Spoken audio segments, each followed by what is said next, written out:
Good morning. Welcome to day 28 of Daily Habit. Hope that you're having a great morning.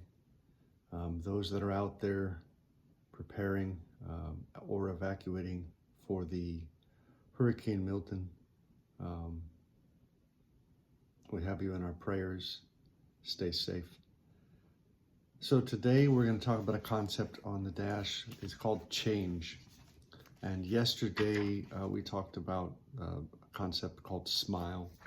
And we've been reading from the book called The Dash over several days now. And prior, we were also reading from a book about change. So there does seem to be kind of a theme, right? In some of the readings you can see that I've chosen. I think that is kind of natural, right? You have a tendency to pick similar books over time. So if this is your first time tuning in, thanks so much. I appreciate it. Make sure to subscribe. It really helps me out. I love your suggestions. I love your comments. If there's anything, new that you would like to see or have me read or, to maybe get into, let me know. As always, like I said, I'm new to this, so I appreciate it. I continue to learn. Hopefully I get better as I go along. But this process was really for me to create a daily habit, which they say can take anywhere from 30 to 60 days to kind of really solidify that. You can, I think, lose a habit just as a little bit more quickly, perhaps, than you actually can solidify a habit. So really, this was about accumulating in the morning time to kind of read something, especially a lot of the books that I've had laying around over the years. Rather than just having them lay around, take some effort to actually at least read them. So I put together some playlists thus far. My first playlist was related to a book called Holy Moments. I think there's some really good kernels of wisdom in that one.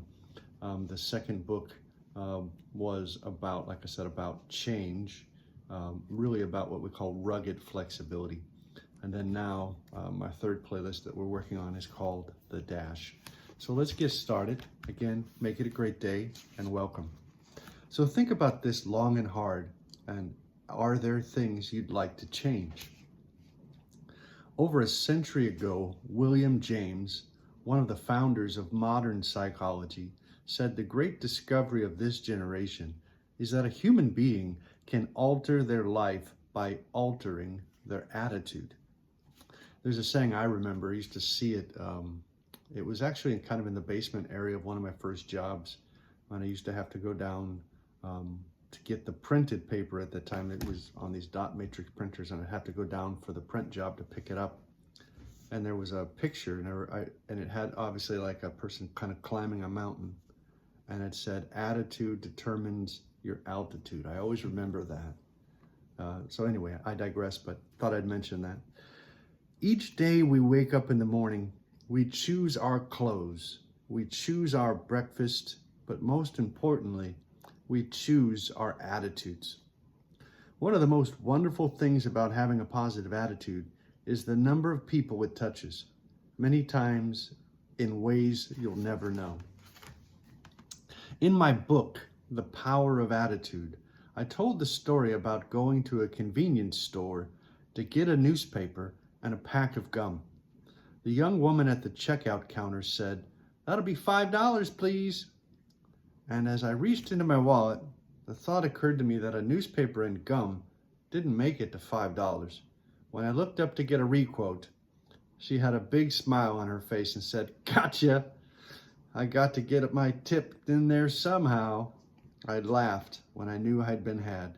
She then glanced down at the paper I was buying and said, "I'm sick and tired of all this negative stuff on the front pages. I want to read some good news for a change."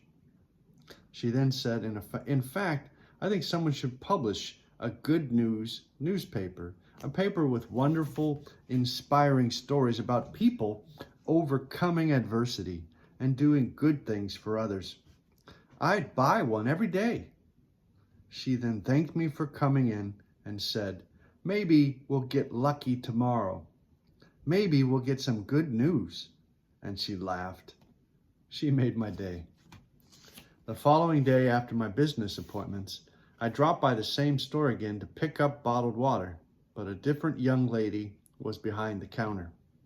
As I checked out, I said, "Good afternoon.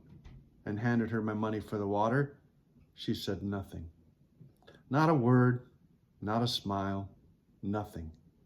She just handed me my change in a negative tone and ordered, "Next." It hit me right between the eyes. Two people, same age, one made me feel great, and the other, well, made me feel that I had inconvenienced her by showing up.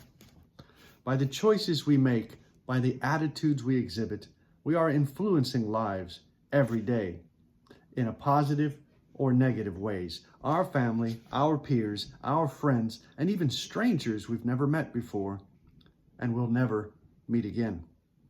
So when you brush your teeth every morning, look in the mirror and ask yourself, are there things I'd like to change? How will you choose your life? How will you choose to live your dash? As the grouch or as the good news girl?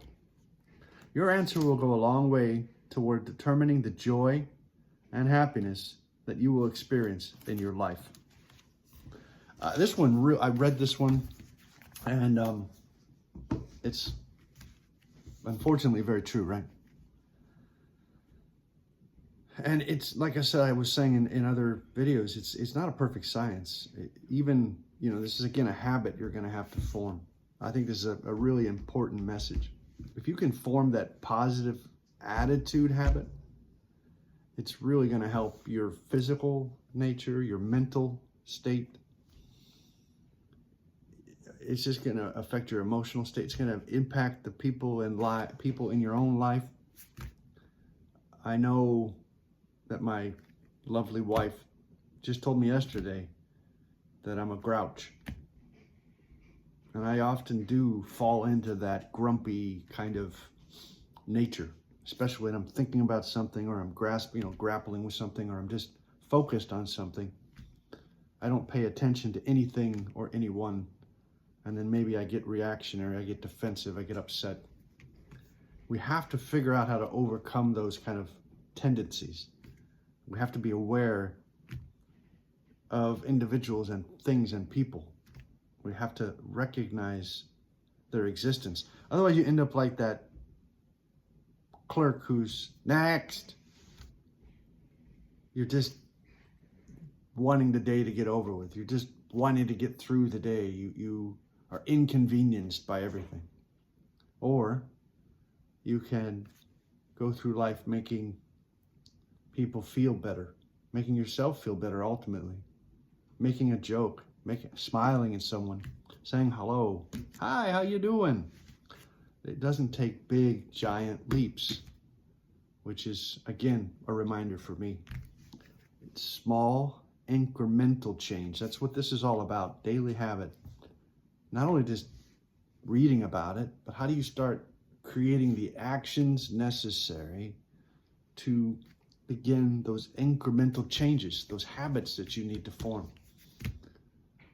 You can fall back into your old habits. They happen, right? We make mistakes, we fall down, but we got to get back up. We have to choose, because your attitude, ultimately, it determines your altitude, right? It determines a lot for your life. When I hire people, attitude is very, very important. It's honestly, especially with newer, younger folks, your attitude is almost the most important thing. You don't have necessarily the skills in the job yet, right? So if you have the right attitude, I can work with that. But if you have the wrong attitude, the kind of attitude of you're inconveniencing me, or I don't want to do that, I don't have to do that, then it becomes kind of a barrier. It ends up being a situation where I don't want to hire that type of person. And I have to think about that for myself as well. You have to be aware of your impact in your world. So I'll leave it there. Let's just maybe finish with the quote from the book again. Let's go back and see what it said here. I think it was a nice one. So think about this long and hard. Are there things you'd like to change? Again, hope you're having a great day. Hope you have a great week. God bless. Make it a great day, and we'll see you tomorrow.